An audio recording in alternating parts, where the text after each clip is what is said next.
For today's podcast, I am delighted to have been joined by Olivier Jager, the CEO at ForwardKeys, a company that I have admired for some time.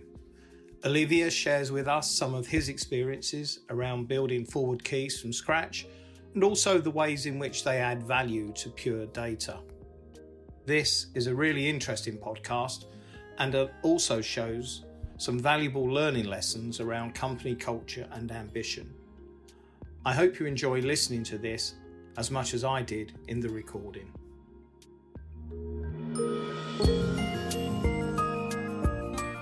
Delighted to be joined by Olivier Jager from ForwardKeys. Olivier, we've known each other for a while, but perhaps you could share with the audience and the listeners, what is ForwardKeys all about and how did you come up with this great idea? Well, good morning, John.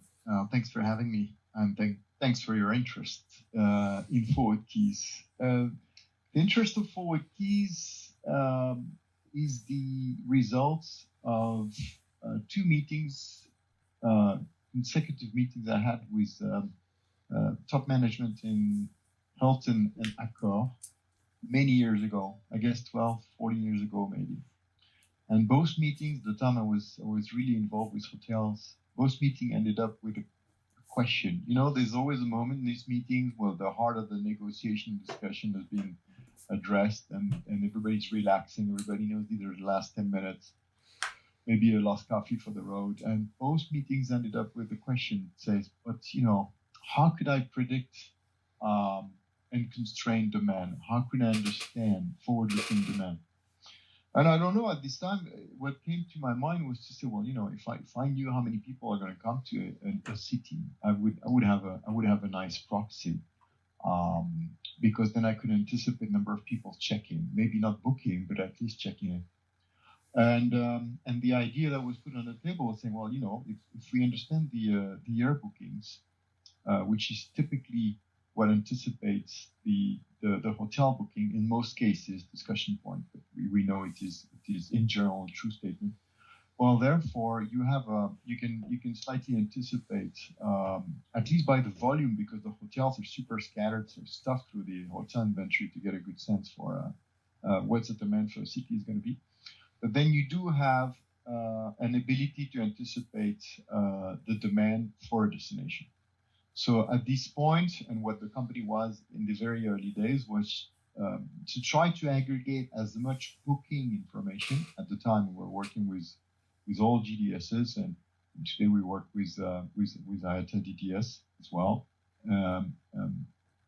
Was to aggregate as much air ticketing or booking information so that we can understand the way the market is going to build up through time, and therefore forecast, if you will, the volumes of passengers, meaning tourists or meaning transitors or meaning returning travelers, business, leisure, you know, that kind of segmentation, so that marketers can understand the future performance of their destination, essentially. And I guess we do more than this. We're a business intelligence company. We deploy a lot of mathematics and logic on top of these data sets, with one rule of engagement, if you will, which is there is a need for understanding the traveler trends, and that need is specific by typology of customers. And our job is to basically trying to extract from the massive amount of information we process every day, that piece of information that makes a difference for a senior executive in a luxury brand, for a media planner, for a tourism board, for hoteliers, for a car rental company, so that he or she can make that decision that makes a difference to his business. And that's essentially who we are, what we do, and how that came together. So these two successive meetings, was that just purely and completely coincidental that they just happened like that, or had you sort of mulled this over as an embryonic idea before? Or it just pointed you to there's a gap in the market that I could feel?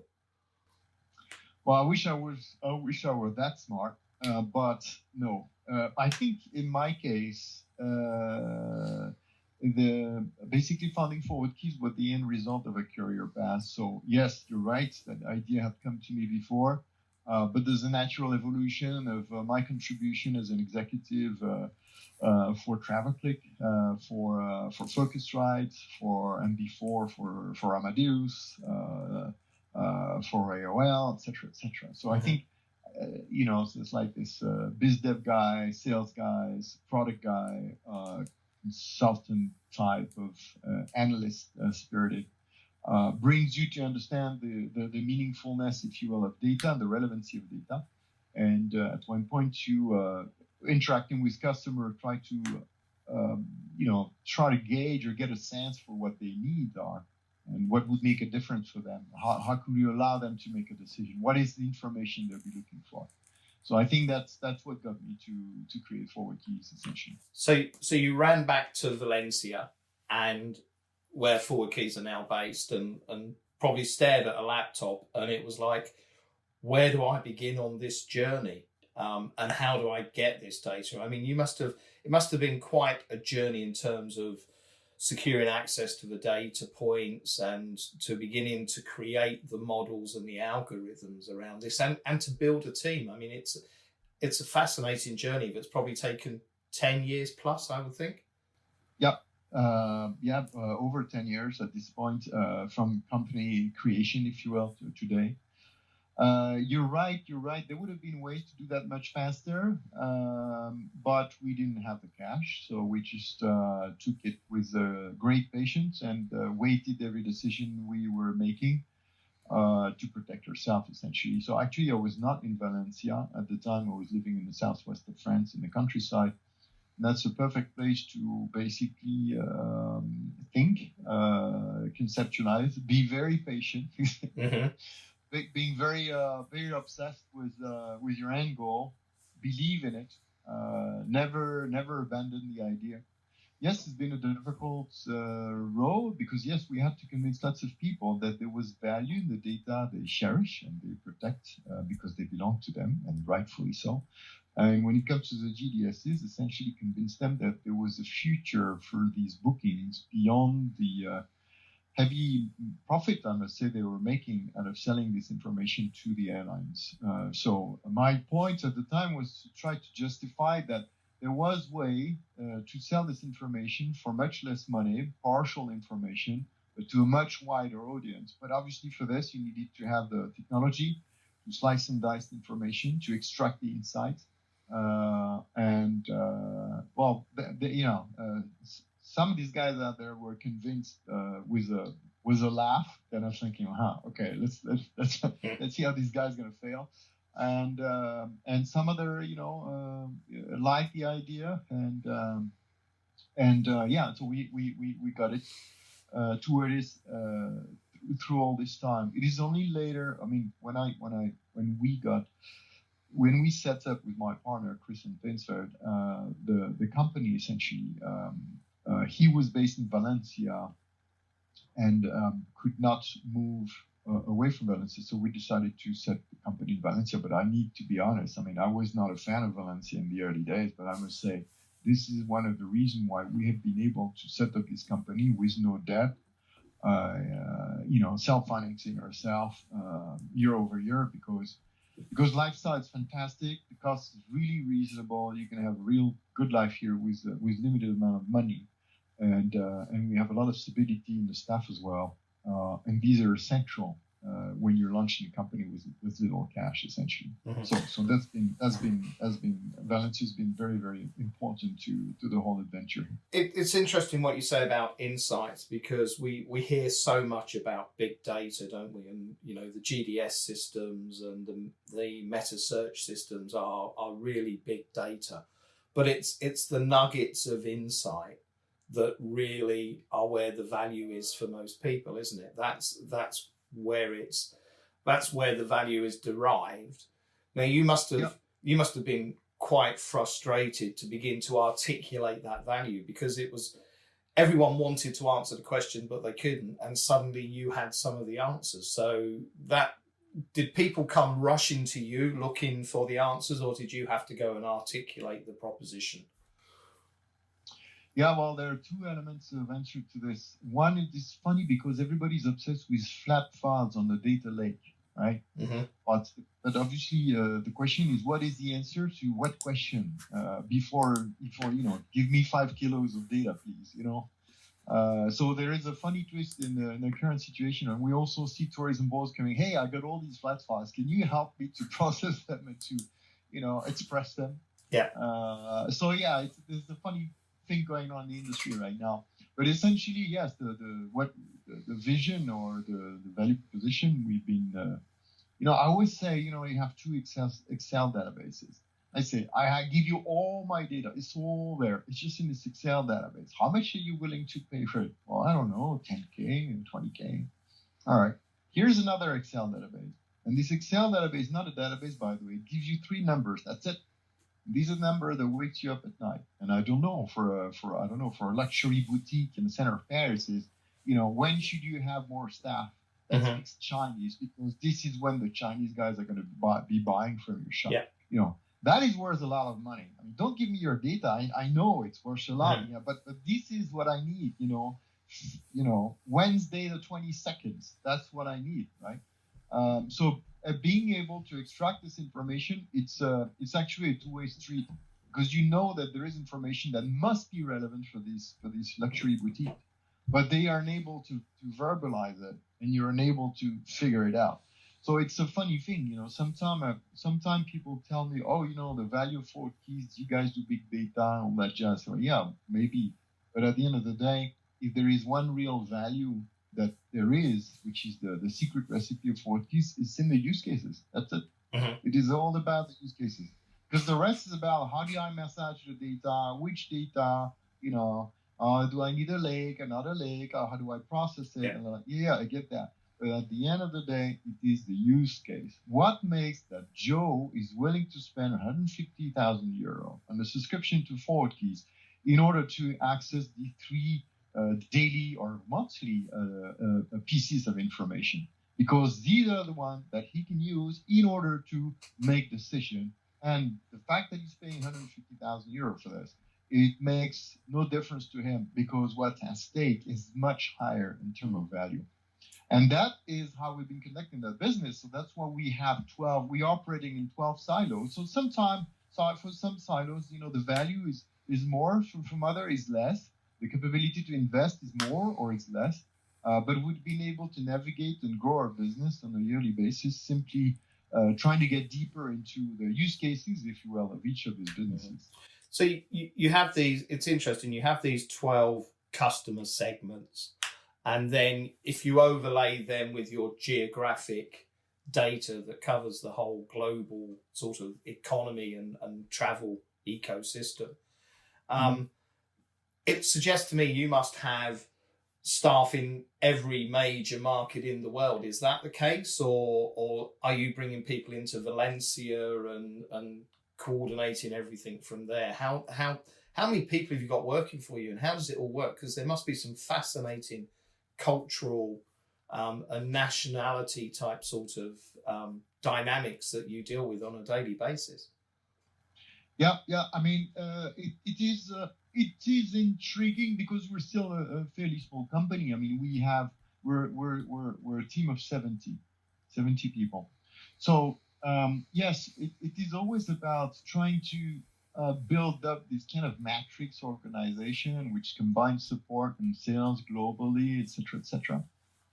But the problem is, I mean, in our case, at least that's how I've been perceiving it. We are slightly a different company every 6 months. It's very difficult to get remote people. I think most of the people that work with us, even globally, they spent maybe a good 6 months in Valencia to get the DNA shot, if you will. Yeah. Otherwise, your ability to execute against company's vision and all that jazz is very difficult. It's totally challenging. And so I've prioritized the idea of having people in Valencia.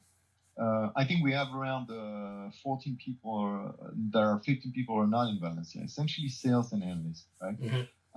But we tend to like having a lot of resources in Valencia because sharing the knowledge, sharing the information, sharing the evolution of the processes, sharing the insights, sharing about the new data sets, sharing about all these things is very difficult remote. And yeah, I know. I mean, for the last 6 months, maybe things have changed, and they are changing. But so we've always preferred to try to get that knowledge, if you will, from Valencia, and then distribute people around the world, and that has worked. That has worked well for us. I mean, the DNA of a company is essential, and the company culture is what sticks the processes together, if you will, and the humans together, which is very, very important to us. But yeah, we tend to have a. I mean, we're trying to get the model to evolve specifically toward Asia, specifically in the current context, because I think there's a lot to bet that the Asian market post-COVID is going to react faster. But we're still largely anchored in Valencia with resources in China and Singapore and Australia, etc., etc. So it's interesting you mentioned the last 6 months. How has the last 6 months been for ForwardKeys? Has it been a situation where people have said we just don't need the data at the moment, or are there more enlightened people out there who are actually saying we need more data insights at this moment in time? Well, it's been a combination of both. Obviously, I mean, as any business, we saw the COVID situation and impact on the economy, and specifically on the travel industry, as a scary situation for ourselves and for our customers. I should say rather for our customer and ourselves, by the way. So we have a number of customers that basically have put their subscription on hold. So I think about duty-free operator, think about tax refund operator, think about retailers, shopping malls. Well, those guys are not invoicing, and sometimes they're not invoicing at all. So there's no real reason that they should use the information, specifically because we know, 2-3 months down the road ain't gonna get better. So there's no need to spend money on this. But funnily enough, our numbers are going up aggressively this year, because we also saw other typology of customer, new typology of customer coming to us and say, well, I think it's time that I get a sense for what's going on in this market. I think it's time that I inject data in my processes. I think it's time that I get these worldwide sensors about the travel and tourism industry, injected in my own ecosystem, and that's why our numbers at the end of this year is going to be a double-digit growth, a big double-digit growth versus 2019, which is a miracle in itself. I don't think it's the ForwardKeys stuff, really. I really think that it's essentially about the big data push, and more companies being realistic about having data, using data in order to make decisions, and we've been able to leverage this. So that for us has been good for us, and really not good for some areas of our customer, but as we all know, right? So in some ways, you're almost a counter-cyclical business where in adversity is opportunity for you, which I think you're right. Data generally becomes more valuable at this moment in time for many of your customers. What are the key things that you're picking out from the snippets of data that you're seeing? I mean, clearly there's this whole discussion about domestic, regional, and long hauls a long way from coming back. But what sort of sentiments are you picking up in the market? Is it becoming cheaper in terms of airfares, length of stay? Have you got any sort of insights you could share with us? Yeah. I mean, I'm gonna go back to the industry for a second before I answer your question. But I think really that I think we've seen a lot of dysfunction through this crisis. I think we've seen that the industry was not prepared, and I think we're seeing that our governments are not prepared either. We've seen a lot of booking data or ticket data which were not honored by the airlines simply because the flight couldn't fly.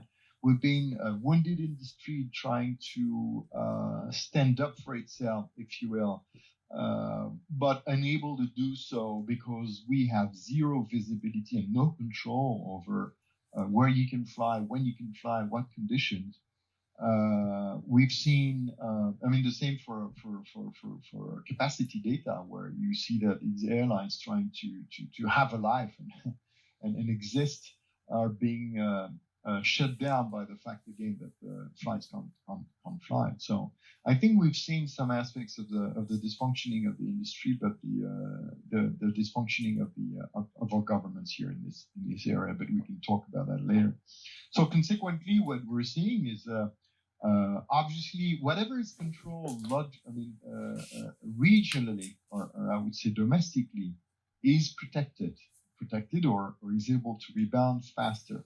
So every market that has been able to somewhat get the COVID under control and has a domestic market is doing pretty good. That's because the new unit of control, obviously, from an industry standpoint, is the government. It's not an airline anymore. It's not an open sky policy. It is the government. We're seeing that the booking pattern from people are much shorter. I mean, obviously, you have anxiety about getting a refund or whether this flight you're actually booking is actually going to materialize itself. So people book last minute. In terms of segmentation, yes. Essentially, what we see from a pattern is the VFR segment that is faster to recover, and that's always been the case in any kind of scenario. I mean, you will not go to a dangerous destination for leisure. Mm-hmm. Your boss will tell you not to go to dangerous destinations for business. If you have families or goods or whatever, or wealth at any destination, you will travel. That is what we're seeing right now. So obviously the domestic and the regional should pop up. I'm much more worried about the intercontinental.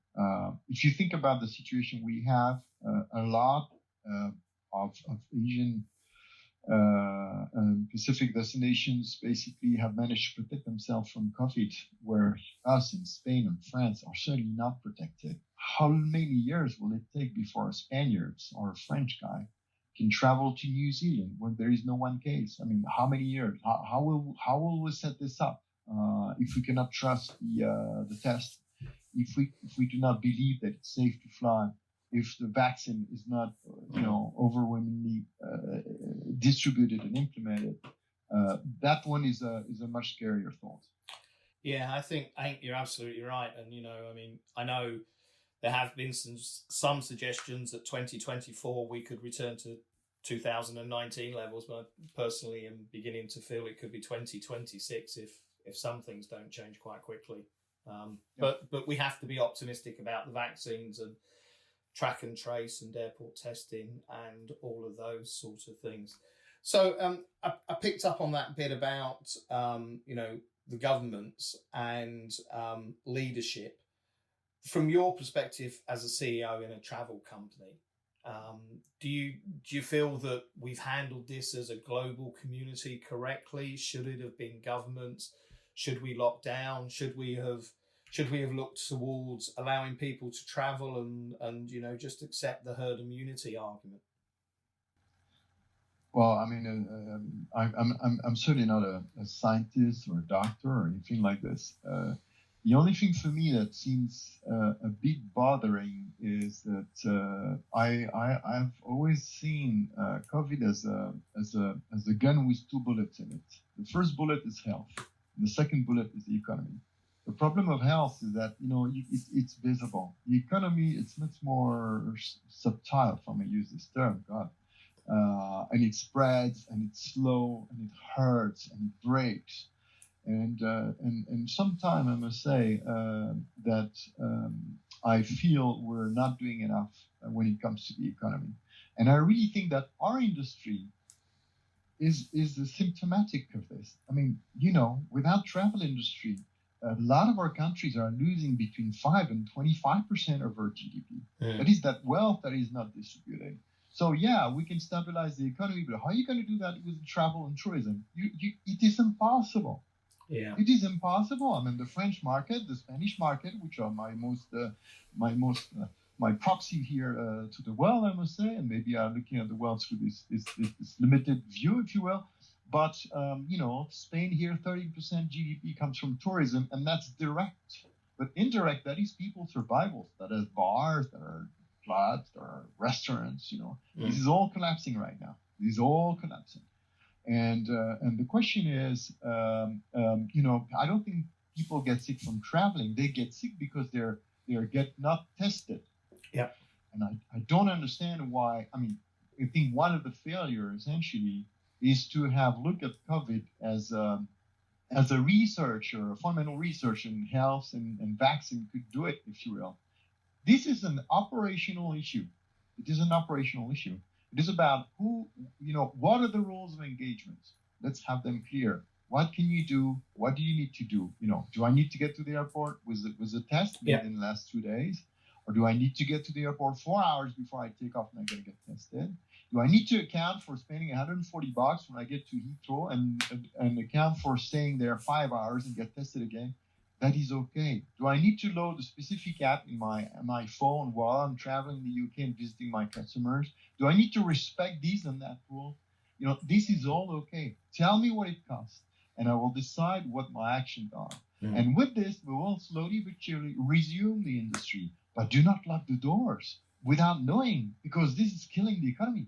Yeah. Killing the economy. Yeah. I think you're absolutely right. Spot on. Now, let's try and get a bit more optimistic. We are going to get past this point. What does the future hold for ForwardKeys? Because I mean, this is an evolutionary journey. You've been at it for quite some time, and yet I feel you're only now, with respect, beginning to get the momentum and the profile over perhaps the last 4 or 5 years that the product and the business deserves. So there must be tremendous opportunity for you out there in those 12 segments that you describe, and some that you probably haven't even identified yet. Well, I hope. Thanks for the good words. Right? That's all right. That's fine. That sounds like listen.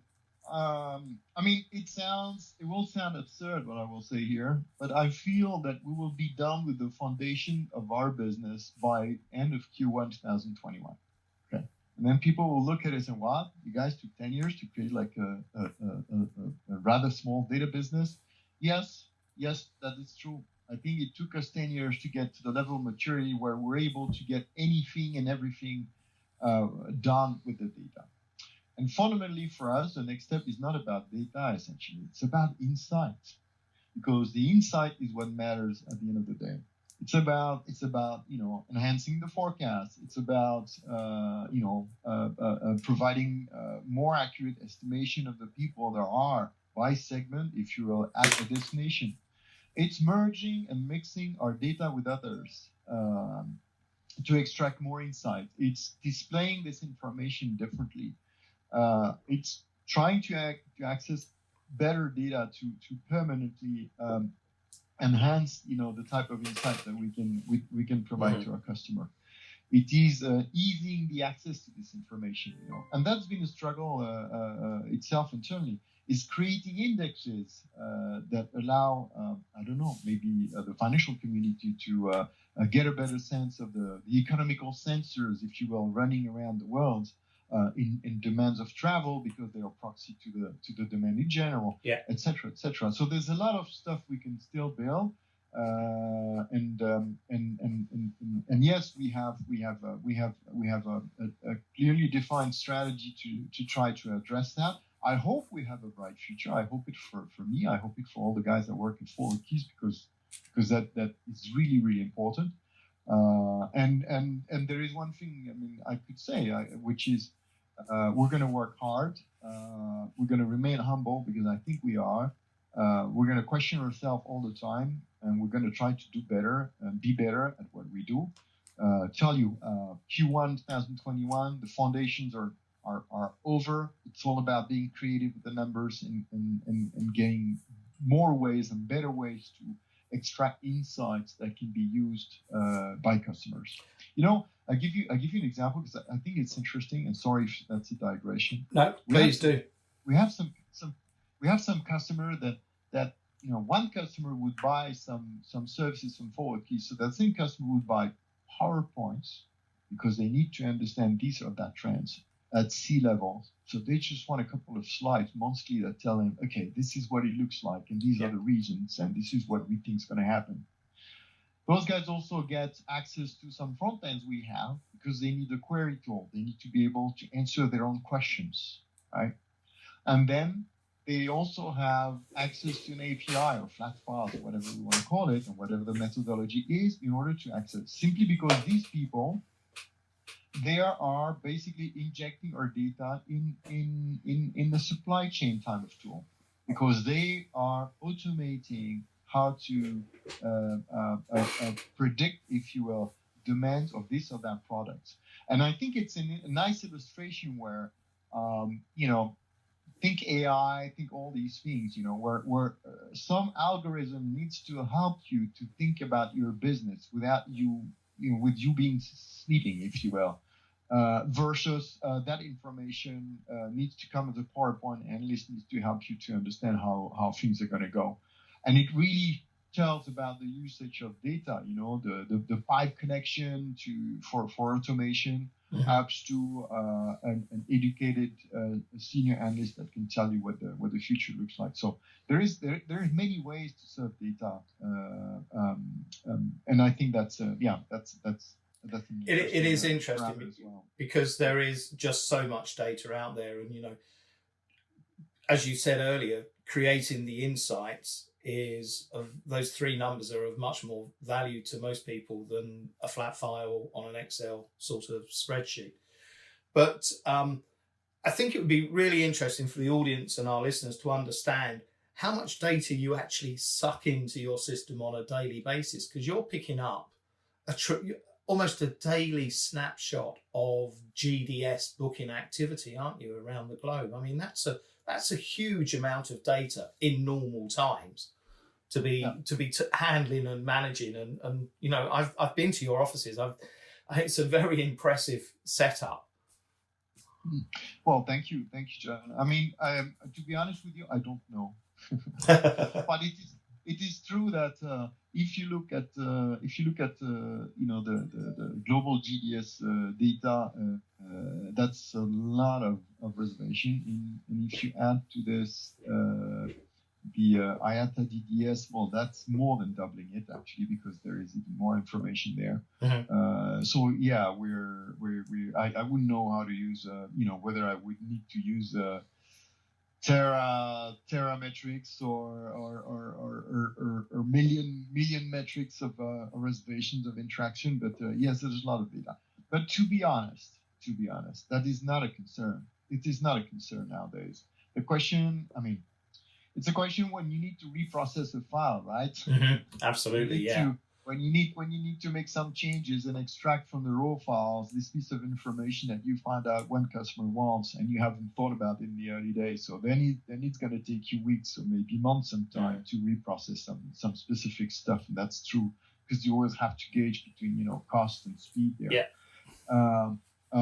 But the tools today, and if you're patient, you can do that kind of thing for a cheap price. Mm-hmm. The question essentially, we get back to the initial point, John, which is the intelligence, which is what is that you want from this data? What is it? What you want? And that's where the value is essentially. So I think it's very interesting, and we've touched on it because in the context of what you've just said. But I think one of the most fascinating questions to ask any CEO or anyone in a leadership role is, what would you have done differently if you had a chance to change something again? Apart from clearly being located in southwest France rather than Valencia, although it's quite a hard choice. They're both lovely locations. What would you have done differently, or what have you learned? Well, you know what? I'm the kind of guy that asks himself permanently, kind of rewinding the tape and try to see. But then the decision I have taken, or we have taken, are the decision that we took based on our best abilities. I don't think we regret any, because even those that were failures were huge. I mean, I hate the notion of failure, because you get so much learning from the fact that something actually doesn't work how you wanted it, that you're probably richer than when it works. So this is all fine. You know, I'll give you a political answer, but it's true. If I had known that this decision was the right one, I would have accelerated all. Yeah. And in light of what I see around, I would also try to push in this or that direction, and we'll be faster. I mean, John, one important factor is that we started ForwardKeys with zero cash, and we never had any debt. Okay, so that is, I mean, there are two areas of pride for me in the business. That is one, because you got to do that. I mean, yeah. And the second is, one of the pride is to have been able to shift the focus. I mean, the organization of ForwardKeys from being a startup, which essentially relies on it's all the weight on the shoulder of a couple of individuals, to becoming an operational, absolutely scalable business, where areas of responsibilities are absolutely distributed. Every process is cut into mini pieces with people in charge, with separate quality control, and each of these steps is replaceable, interchangeable, and duplicable. And that I think has been one of the most difficult. And I don't know what you think about this, John. But moving from a couple of spirited individuals, getting the sales done, getting the product done, to something where you have teams of people with areas of responsibility and well-distributed processes that are not overkilling the whole thing. For me, it's one of the pride.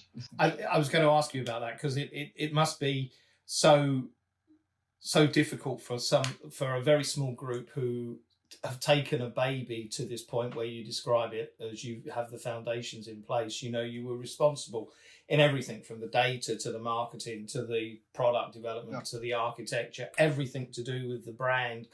And now, as you've evolved, of course, you can't do everything, and you have to leave it to others. But it becomes almost irresistible not to dabble and interfere sometimes, doesn't it? And that's a very hard lesson for all of us, I think, to sort of trust others. Yeah. Maybe I should ask you the question. Listen, I mean, you know what? I believe in the definition of a good manager, which is the guy's not needed, because he's set up the environment that works on itself, and he's empowering his guys. I mean, I know it's a little bit of a corny, like from the book kind of thing, but I believe in it. I think it's true. I believe, this step for us has been painful. We've lost some very good people. There's been blood and tears, truly, pushing ourselves very hard, not getting where we wanted, getting people hopefully frustrated. No, it's been a difficult one. But I also think that, I reorganize the company every year, so people think I'm crazy. But at the end of the day, in the companies of our type, in an environment that evolves so fast, where technology evolves so fast, with customer needs, are reinvented, frankly, at least every year. It's essential to have the honesty to look at your organization and say, okay, last year we said this and that, and that's what we've organized. How are we doing? How is this? Okay, and you need to have the courage to challenge yourself permanently. There is no. I know it's not comfortable for the staff, and I know they don't like me for this from time to time. But I think we've been honestly looking at all our challenges and what was good and what was bad, and trying to adjust. And I think that courage is what took us where we are, and we will continue doing this. Okay, because in our industry and where we are, company like ForwardKeys, resting on any laurel of any kind, would they be anything like that? It's just the beginning of death. So we don't have a chance, in fact. We don't have a choice. We have to keep on reinventing ourselves and trying to be faithful to our DNA, our vision, and try to execute against it. That's it. There's no choice. There's no alternative. I don't see any alternative.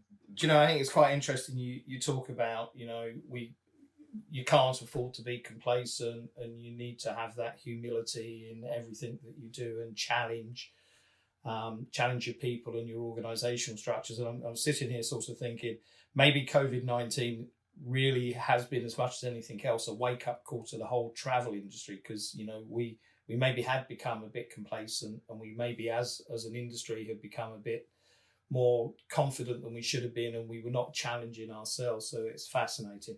But you have the foundations in place, and you're going to go, from April 2021, not the 1st of April, I hope, given it's April Fool's Day, maybe the 2nd. You're going. The 1st of April, just for the sake of it. Just for the hell of it, and to prove it's a myth and it's nothing to worry about. But where, in 3 years' time, where do you see this ForwardKeys business? Do you still located in Valencia?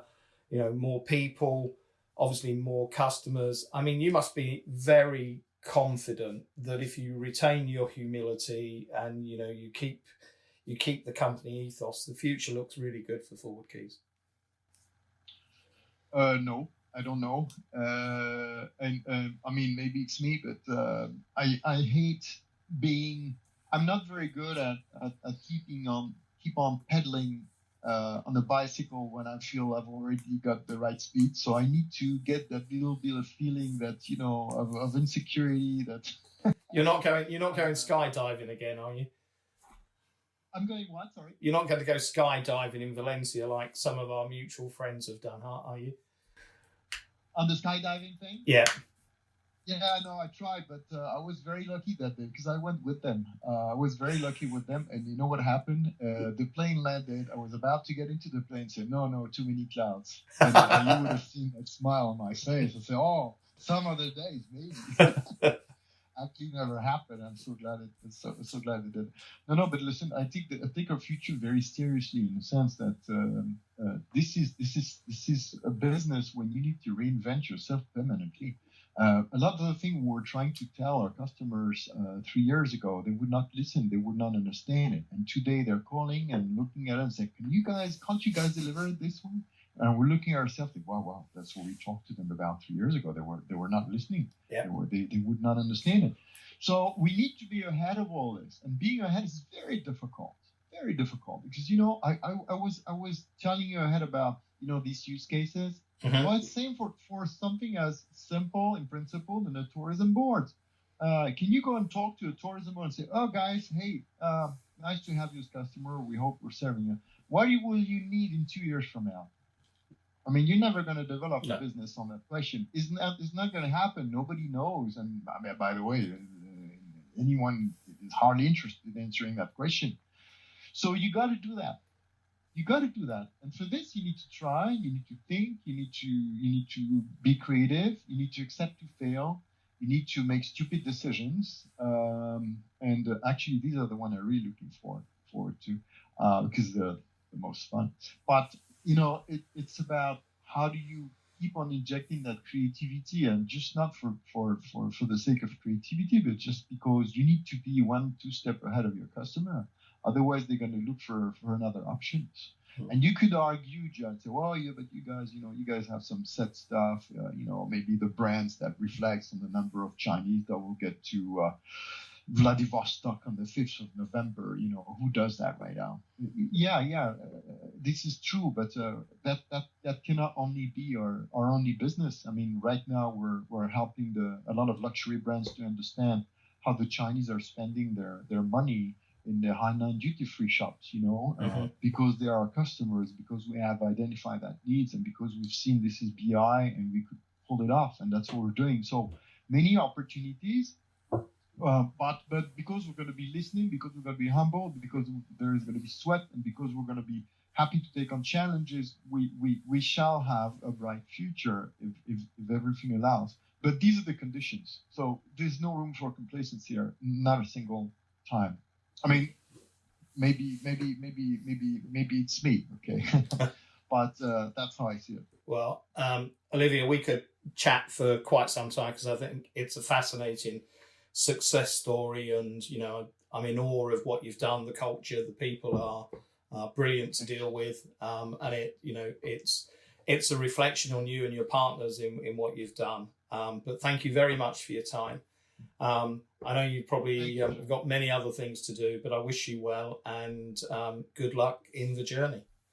Hey, John, what you said here is talking about the people and the staff and the ambience. I mean, as you know, that has always been very important. And I'd like to keep that as a word for the end, if you don't mind, which is, I always tell the guy that come and join us, say, hey, we spend more time together when our own families. So if we cannot get, a good time, if we cannot work with respect, if we cannot work with tolerance, with ability to listen, frankly, we're not doing the right thing, and the human importance in ForwardKeys for me, for us, I think, has always been absolutely essential. It's just not the business. It's also a bunch of humans trying to pedal in the same direction, just to use a bicycle thing. So, John, thank you very much. I appreciate your very kind words about our business. And thanks for giving me the opportunity. You're welcome. Thanks, Olivier. Thanks, John. Take care.